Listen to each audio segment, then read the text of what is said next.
जनता TV देख रहे हैं आप। मैं आपके साथ दीक्षा शर्मा। बुलेटिन में बात करेंगे उत्तराखंड से जुड़ी खबरों की। मुख्यमंत्री पुष्कर सिंह धामी ने दिल्ली हादसे को लेकर सोशल मीडिया प्लेटफॉर्म एक्स पर पोस्ट किया है। साथ ही उन्होंने क्या कुछ लिखा है आपको बता देते हैं। मुख्यमंत्री पुष्कर सिंह धामी ने लिखा कि दिल्ली में हुए विस्फोट की घटना अत्यंत दुखद है और पीड़ादायक है। इस हादसे में अपनी जान गंवाने वालों के परिजनों के प्रति गहरी संवेदनाएं व्यक्त करता हूं और ईश्वर से घायलों के शीघ्र स्वास्थ्य होने की कामना करता हूं। इस घटना के दृष्टिगत पुलिस महानिदेशक को हाई अलर्ट पर रहने, पूरी सतर्कता बरतने और साथ ही राज्य की सीमाओं पर विशेष निगरानी रखने के निर्देश दिए हैं। ये मुख्यमंत्री पुष्कर सिंह धामी की ओर से लिखा गया। और चलिए बढ़ेंगे आगे, रुक करेंगे इस वक्त की बड़ी खबर का। बड़ी खबर आपको बताएंगे देहरादून से। सीएम धामी से विधायकों की मुलाकात का दौर लगातार जारी है। ये बड़ी खबर आपको बता रहे हैं, जहां पर मुख्यमंत्री पुष्कर सिंह धामी से विधायकों की लगातार मुलाकात जारी है। डोईवाला विधायक बृजभूषण गैरोला ने मुलाकात की है। लालकुआ विधायक डॉक्टर मोहन सिंह बिष्ट ने मुलाकात की है। क्षेत्रीय विकास योजनाओं पर विस्तृत चर्चा की जा रही है और सीएम ने विकास कार्यों पर प्राथमिकता से कार्रवाई का भरोसा भी दिया है।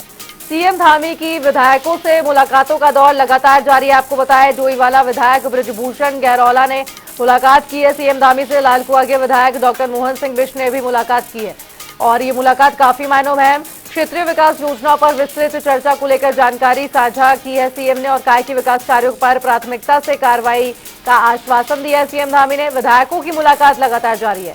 ये बड़ी खबर आपको बता रहे हैं, डोईवाला विधायक बृजभूषण गैरोला ने मुलाकात की है, तो वहीं लालकुआ विधायक डॉक्टर मोहन सिंह बिष्ट ने भी मुख्यमंत्री पुष्कर सिंह धामी से मुलाकात की है और क्षेत्रीय विकास को लेकर लगातार चर्चा की जा रही है कि आखिर क्षेत्र में विकास किस गति से चल रहा है और कितना होना शेष है।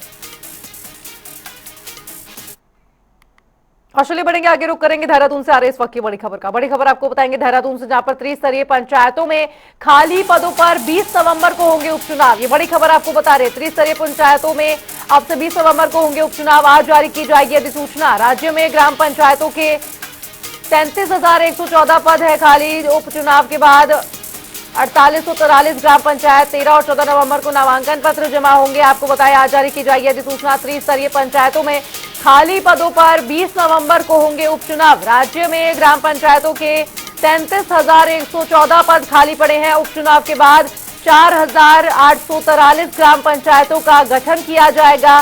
13 और 14 नवंबर को नामांकन पत्र जमा होंगे। ये बड़ी खबर आपको बता रहे हैं देहरादून से। त्रिस्तरीय पंचायतों में खाली पदों पर 20 नवंबर को उपचुनाव होने हैं। आज इसकी अधिसूचना जारी कर दी जाएगी। और इतना ही नहीं, आपको बताया राज्य में ग्राम पंचायतों के 33,114 पद खाली पड़े हैं और चुनाव के बाद 4,843 ग्राम पंचायतों को गठित किया जाएगा। 13 और 14 नवंबर को नामांकन पत्र जमा होंगे। ये बड़ी खबर आपको बता रहे हैं देहरादून से, जहां पर आज अधिसूचना जारी की जाएगी। त्रिस्तरीय पंचायत पद के जो उम्मीदवार जो पद है वो खाली पड़े हैं और जो पद खाली पड़े हैं उनकी संख्या 33,000 से भी ज्यादा है।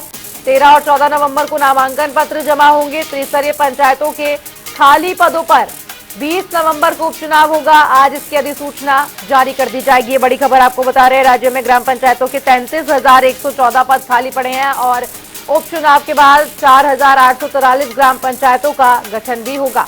13 और 14 नवंबर को नामांकन पत्र जमा होंगे। इतना ही नहीं, देहरादून से इस वक्त की बड़ी खबर, त्रिस्तरीय पंचायतों में खाली जो पड़े पद है उन पर उपचुनाव 20 नवंबर को होगा। 13 और 14 नवंबर को नामांकन पत्र दाखिल करने की अंतिम तारीख होगी।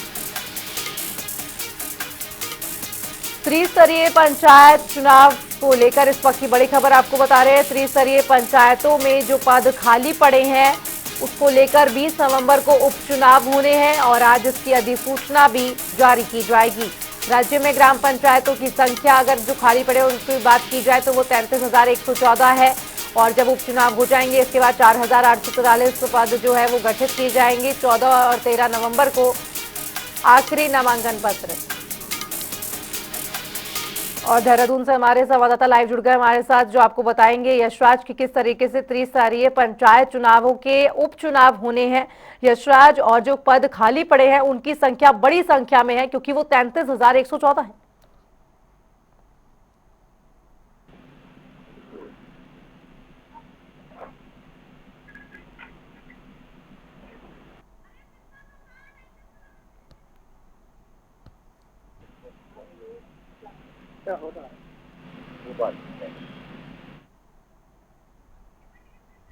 आपको बताएं कि त्रिस्तरीय पंचायत चुनाव को लेकर अब जो त्रिस्तरीय पंचायत उपचुनाव होने वाले हैं, क्योंकि त्रिस्तरीय पंचायत में 33,114 पद खाली पड़े हैं। 4,843 ग्राम पंचायतें गठन की जाएंगी जब उपचुनाव हो जाएंगे और आज इसकी अधिसूचना भी जारी कर दी जाएगी। ये बड़ी खबर आपको बता रहे हैं, लगातार राज्य में ग्राम पंचायतों के 33,114 पद खाली पड़े हैं। और यशराज लगातार हमारे साथ बने हुए देहरादून से। यशराज, जिस तरीके से त्रिस्तरीय पंचायत के जो पद खाली पड़े हैं वो बड़ी संख्या में खाली है, 33,114 जिनकी संख्या बताई जा रही है, तो इस पर क्या कुछ जानकारी है अभी तक? जी बिल्कुल, मैं बताना चाह रहा हूँ कि प्रदेश में हरिद्वार जिले को छोड़कर के त्रिस्तरीय पंचायत चुनाव में सभी खाली पदों पर 20 नवंबर को उपचुनाव कराया जाना है। वहीं उपचुनाव के लिए आज अधिसूचना भी जारी हो जाएगी और वहीं उपचुनाव के लिए आज जो अधिसूचना जारी हो जाएगी उसमें करीब राज्य में ग्राम पंचायतों की यदि बात करें तो 33,114 पद खाली है। इन पदों पर उपचुनाव के बाद 4,843 ग्राम पंचायतों का भी गठन होना है। और वहीं यही यदि बात की जाए तो राज्य निर्वाचन आयोग के मुताबिक सदस्य ग्राम पंचायत, ग्राम प्रधान और क्षेत्र पंचायत प्रत्याशियों के नामांकन पत्र 11 से 13 नवंबर तक संबंधित विकास खंड मुख्यालय एवं जिला पंचायत सदस्यों के नामांकन पत्र जिला मुख्यालय से मिलेंगे। वहीं राज्य निर्वाचन आयुक्त सुशील कुमार के मुताबिक यदि बात करें तो 13 और 14 नवंबर को नामांकन पत्र जमा हो जाएंगे और ग्राम पंचायत सदस्य, ग्राम प्रधान और क्षेत्र पंचायत सदस्य के नामांकन पत्र ब्लॉक मुख्यालय और जिला पंचायत सदस्य के नामांकन पत्र जिला मुख्यालय में जमा किया जाएगा। और उन्होंने आगे भी बताया था कि त्रिस्तरीय पंचायत चुनाव में खाली पदों पर मतदान 20 नवंबर को सुबह 8 बजे से शाम के 5 बजे तक संपन्न होगा। और वहीं यदि बात करें तो प्रदेश की त्रिस्तरीय पंचायत में ग्राम पंचायत सदस्यों के करीब 33,114 और ग्राम प्रधान के 22, जिला पंचायत सदस्य का 1 और क्षेत्र पंचायत सदस्य के 2 पद रिक्त पड़े हुए हैं। और वहीं यदि बात की जाए कि वर्चुअल बैठक में पंचायती राज अधिकारियों की जो बैठक हुई थी उसमें दिशा निर्देश दिया गया था कि सभी पोलिंग पार्टियों को भी वहां पर अच्छे से व्यवस्था की जाए और संबंधित जितनी भी तैयारियां हो उन तैयारियों को अच्छे ढंग से की जाए ताकि मतदान जो है वो शांतिपूर्ण ढंग से संपन्न है और जो पद खाली पड़े थे उनको भी जल्द से जल्द भर लिया जाए ताकि आगे काम करने में सुविधा हो। जी यशराज, जिस तरीके से 13 और 14 नवंबर को नामांकन पत्र दाखिल करने की आखिरी तारीख है और 20 नवंबर को उपचुनाव होंगे, क्या कुछ लग रहा है, क्या कुछ समीकरण बन रहे हैं त्रिस्तरीय पंचायत के जो पद खाली पड़े उनको लेकर? इसको लेकर के लगातार जमाजमी भी यहाँ पर चल रही है। सभी लोग अपने अपने प्रत्याशी अपनी अपनी तैयारियों पर जुटे हुए हैं। वे लोगों के बीच भी जा रहे हैं और जुट करके अपनी तैयारियों को आगे बढ़ा रहे हैं और साथ ही साथ वो अपने रोकना चाहूंगी इस वक्त की बड़ी खबर आ रही है। बड़ी खबर, दिलीप लास्ट पर बोले प्रधानमंत्री नरेंद्र मोदी। ये बड़ी खबर आपको बता रहे हैं, हमारी एजेंसियां षड्यंत्र की तह तक जाएंगी। प्रधानमंत्री नरेंद्र मोदी का ये बड़ा बयान, किसी भी साजिशकर्ता को बख्शा नहीं जाएगा। प्रधानमंत्री का यह बयान, दोषियों को कड़ी सजा मिलेगी। दिल्ली कार ब्लास्ट के बाद प्रधानमंत्री नरेंद्र मोदी का बड़ा बयान, दिल्ली ब्लास्ट ने सबको व्यथित किया है। दिल्ली ब्लास्ट पर बोले प्रधानमंत्री नरेंद्र मोदी। ये बड़ी खबर आपको बता रहे हैं, हमारी एजेंसियां षड्यंत्र की तह तक जाएंगी। प्रधानमंत्री नरेंद्र मोदी का बड़ा बयान, किसी भी साजिशकर्ता को बख्शा नहीं जाएगा। दिल्ली कार ब्लास्ट के बाद ये सबसे पहला और सबसे बड़ा बयान प्रधानमंत्री नरेंद्र मोदी का, दोषियों की कड़ी सजा होगी। दिल्ली ब्लास्ट ने सबको व्यथित किया है। दिल्ली ब्लास्ट पर बोले प्रधानमंत्री नरेंद्र मोदी। ये बड़ी खबर आपको बता रहे, बड़ा अपडेट, हमारी एजेंसियां षड्यंत्र की तह तक जाएंगी। आपको बताया लगातार मामले की जांच की जा रही है, एनएसजी द्वारा जांच की जा रही है और ऐसे में प्रधानमंत्री नरेंद्र मोदी का बड़ा बयान सामने आया है। दिल्ली ब्लास्ट पर बोले प्रधानमंत्री नरेंद्र मोदी। दिल्ली कार ब्लास्ट ने सबको व्यथित किया है और अब इसके षड्यंत्र का पता लगाया जाएगा, इसकी तह तक जाएगी हमारी एजेंसियां और निष्कर्ष आने पर साजिशकर्ताओं को सजा भी दिलवाई जाएगी। किसी भी सूरत में साजिशकर्ता को बख्शा नहीं जाएगा, दोषियों को कड़ी सजा मिलेगी। प्रधानमंत्री नरेंद्र मोदी का दिल्ली ब्लास्ट पर सबसे बड़ा और महत्वपूर्ण बयान। ये बड़ी खबर आपको बता रहे हैं, प्रधानमंत्री नरेंद्र मोदी लगातार कल से निगरानी रखे हुए थे। केंद्रीय गृह मंत्री अमित शाह से लगातार संपर्क में थे, एजेंसियों से लगातार संपर्क में थे और अब उनका ये बयान महत्वपूर्ण इतना, दोषियों को कड़ी सजा मिलेगी। प्रधानमंत्री नरेंद्र मोदी का ये बड़ा बयान निकल के सामने आ रहा है। दिल्ली ब्लास्ट को लेकर बोले प्रधानमंत्री कि दिल्ली ब्लास्ट ने सबको व्यथित कर दिया है। दिल्ली ब्लास्ट पर प्रधानमंत्री नरेंद्र मोदी का ये बयान काफी मायनों में अहम।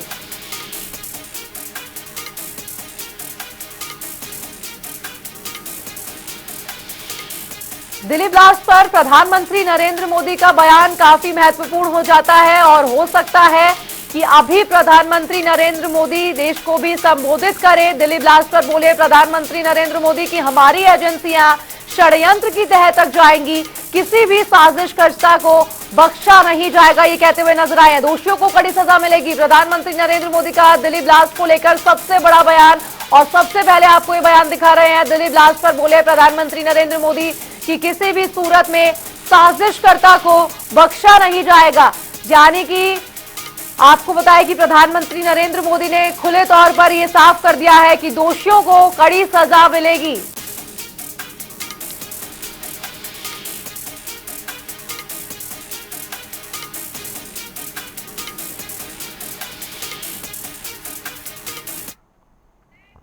और चलिए बढ़ेंगे आगे, रुक करेंगे देहरादून से आ रहे इस वक्त की बड़ी खबर का। बड़ी खबर आपको बताया देहरादून में उत्तराखंड स्थापना दिवस पर भव्य ड्रोन शो का आयोजन किया जाना है। 300 से अधिक ड्रोन ने आकाश को जगमगाया है।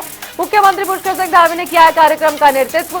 ये बड़ी खबर आपको बता रहे देहरादून से, जहां पर मुख्यमंत्री पुष्कर सिंह धामी ने भव्य ड्रोन शो के नेतृत्व करते हुए नजर आए। कार्यक्रम का नेतृत्व ड्रोन शो में भगवान शिव और केदारनाथ बद्रीनाथ के दृश्य देखने को मिले। उत्तराखंड 25 वर्ष और राज्य की संस्कृति प्रदर्शित छोलिया नृत्य और हिमालयन मेराल की झलक भी देखने को मिली। ये बड़ी खबर आपको बता रहे देहरादून से, जहां पर 300 से अधिक ड्रोन ने आकाश को जगमगाया है। उत्तराखंड के 25 वर्ष पूरे होने पर लगातार कार्यक्रमों के आयोजन किए जा रहे हैं और आखिर ऐसे में मुख्यमंत्री पुष्कर सिंह धामी भी पहुंचे। और तस्वीरों में आप देख सकते हैं साफ तौर पर उत्तराखंड राज्य के 25 वर्ष पूरे होने पर राज्य की संस्कृति प्रदर्शित की गई है। छोलिया नृत्य और हिमालयन मेराल को लेकर यहाँ पर दृश्य पारदर्शी किए गए हैं। उत्तराखंड स्थापना दिवस पर भव्य ड्रोन शो का आयोजन किया गया। 25 वर्ष आप देख सकते हैं किस तरीके से उत्तराखंड का नक्शा लगाकर, और साथ ही भगवान केदारनाथ, भगवान बद्रीनाथ और भगवान शिव की प्रतिमा भी बनाई गई है। तस्वीरों में साफ तौर पर अलौकिक नजारा देखने को मिला है, जहां पर केदारनाथ, बद्रीनाथ और साथ ही भगवान शिव की आकृति पेश की गई है ड्रोन के माध्यम से।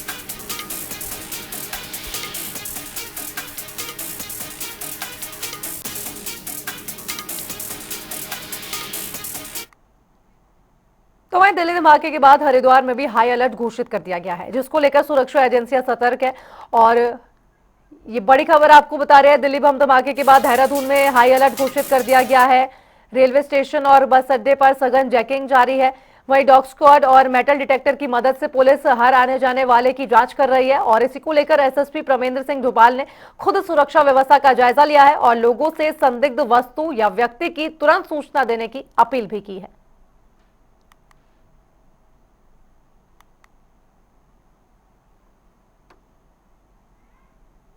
के साथ अभी हरिद्वार सभी स्थानों पे हरिद्वार के खासकर जो हमारे महत्वपूर्ण सॉल्यूशन है उसमें लगातार चेकिंग हम लोग कर रहे हैं, जिसमें रोडवेज, रेलवे स्टेशन और हल्दीबाड़ी जैसे महत्वपूर्ण हमारे स्थल हैं।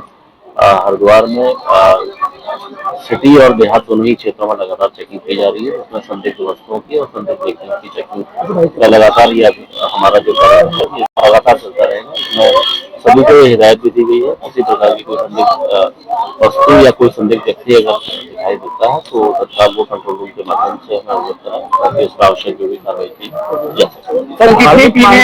और काफी सेंसिटिव जगह पर रखा है, मैं यहाँ के जो महत्वपूर्ण सॉल्यूशन है वो कई लिहाज से माने जाते हैं।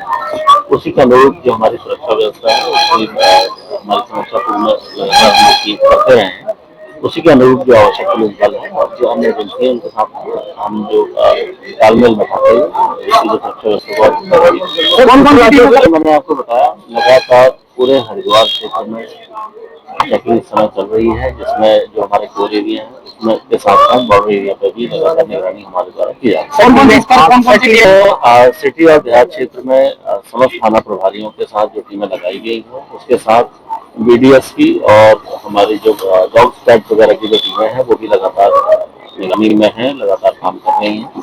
किसी प्रकार की अगर कोई भी ऐसी संदिग्ध वस्तु या संदिग्ध व्यक्ति को दिखाई देता है तो मैं आप लोगों के माध्यम से अपील भी करूंगा कि तत्काल कंट्रोल रूम के माध्यम से होगा। लाल किले के पास हुए बम ब्लास्ट के बाद हरिद्वार पुलिस भी एक्टिव हो गई है। इस वक्त हमारी मौजूदगी है हरिद्वार के बस अड्डे पर, जहां पर जो तमाम हरिद्वार पुलिस लगातार यहाँ पर एक्टिव नजर आ रही है। हरिद्वार के एसएसपी परमेंद्र सिंह ढोभाल स्वयं बस अड्डे पर आए थे। उन्होंने बस में अंदर जाकर पूरी तरीके से चेकिंग अभियान चलाया है। बस अड्डे पर चप्पा चप्पे पर हरिद्वार पुलिस की नजर है। वहीं हर की पौड़ी से लेकर तमाम देहात और शहरी इलाकों में भी हरिद्वार पुलिस लगातार नजर बनाए हुए हैं।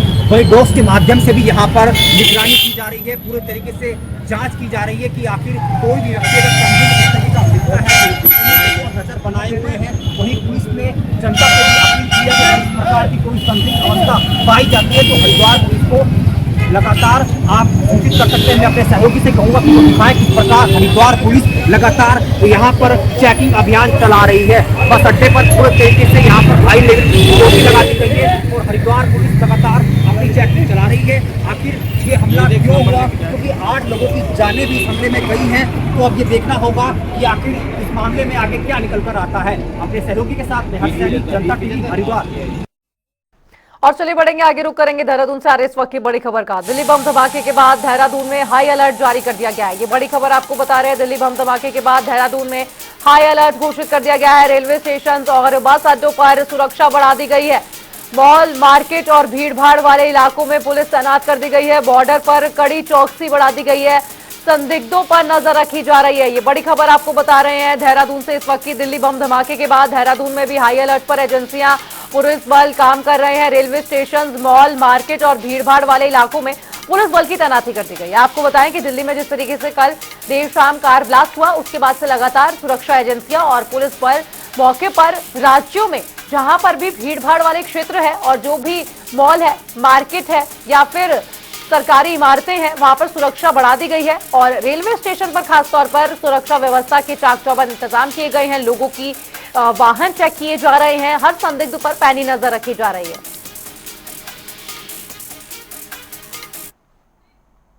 तो वहीं आपको बताया कि दिल्ली में कार ब्लास्ट के बाद देहरादून पुलिस हाई अलर्ट पर है। वहीं डीजीपी के निर्देश पर पूरे जिले में सघन चेकिंग अभियान लगातार चलाया जा रहा है, जिसके बाद एसएसपी अजय सिंह और एसपी सिटी ने रेलवे स्टेशन पहुंचकर डॉग स्क्वाड और बीटीएस टीम की जांच की जायजा लिया है।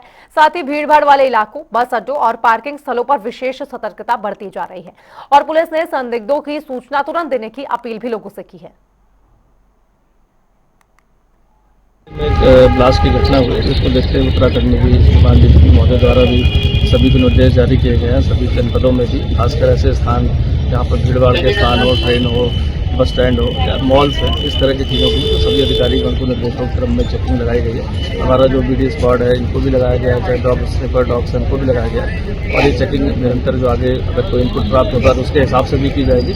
और ऐसी कोई भी संदिग्धता जो देखने को मिलती है, खासकर ऐसी जब बड़ी घटनाक्रम होता है तो उसको देखते हुए भी पुलिस को हाई अलर्ट पर रखा गया। और खासकर जो बाहर के नंबर की गाड़ियाँ हैं या बहुत लंबे समय से कहीं यहाँ पार्किंग में खड़ी हैं या एसबीटी के पास तो वहीं दिल्ली के लाल किला ब्लास्ट के बाद उत्तराखंड में सुरक्षा एजेंसियां हाई अलर्ट मोड पर हैं। देहरादून, हरिद्वार, रुद्रपुर, हल्द्वानी और काशीपुर में पुलिस ने सघन चेकिंग अभियान शुरू किया है।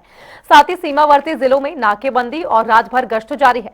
रेलवे स्टेशन, मॉल और धार्मिक स्थलों पर चौकसी बढ़ा दी गई है। वहीं पुलिस ने जनता से सतर्क रहने और संदिग्ध गतिविधियों की तुरंत सूचना देने की अपील भी लोगों से की है।